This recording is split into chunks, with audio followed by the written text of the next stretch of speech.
One thing my family always asks me when I say I work on tuberculosis and UCD is, but Tom, didn't we cure that like ages ago? And the truth is, as well, it does not pose a major threat here in Ireland right now. TB caused illness in 10 million people in 2018 alone, of which one will die every 20 seconds. To put it another way, that is more deaths than the entire population of Dublin every single year. Just like us, animals get TB as well, with millions getting sick and dying and costing billions globally. So it's still a really big problem, and one I want to help solve. I started working in the lab, but I realized I am actually very clumsy, and that's a bit of a problem when you are dealing with tuberculosis. So I did an internship at an animal research institute where I moved into the computer side of things. And it's here I decided to work on science geared more towards animal welfare, looking at tuberculosis in cattle.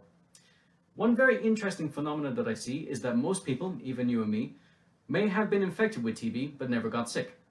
In fact, 1/4 of people globally are infected right now, but only 10% will eventually become ill. And guess what? It's a similar situation in cattle.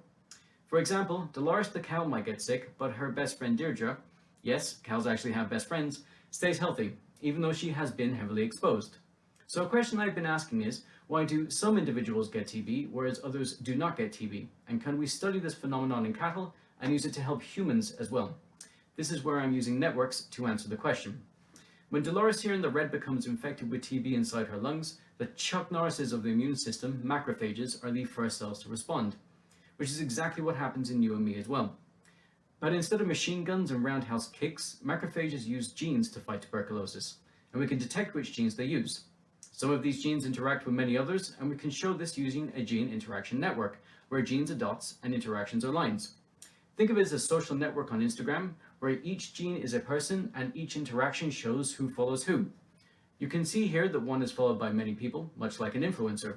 We call these hub genes. Like influencers on Instagram, they can persuade many other genes to do something specific. Unlike influencers, they're actually really important, and without them, your entire immune system would totally collapse. Sick Dolores and healthy Deirdre will have the same hub gene, but they work differently. This is because they will have different mutations in the gene, just like you and me. So what I do is I look at the sequence of that gene in thousands of healthy cows and thousands of sick ones. And I can see which mutations are in the healthy group, which ones are in the sick group, and try and isolate which mutations are beneficial. Using this information, we can breed cattle that get sick less, which makes cows like Dolores and Deirdre here much happier.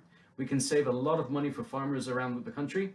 And to come back to my very clumsy research in the lab, we can use these mutations to see what puts people at risk because of how similar our DNA is to cattle. Combining this knowledge, I hope to contribute to the eradication of TB for humans and cows alike. Thank you.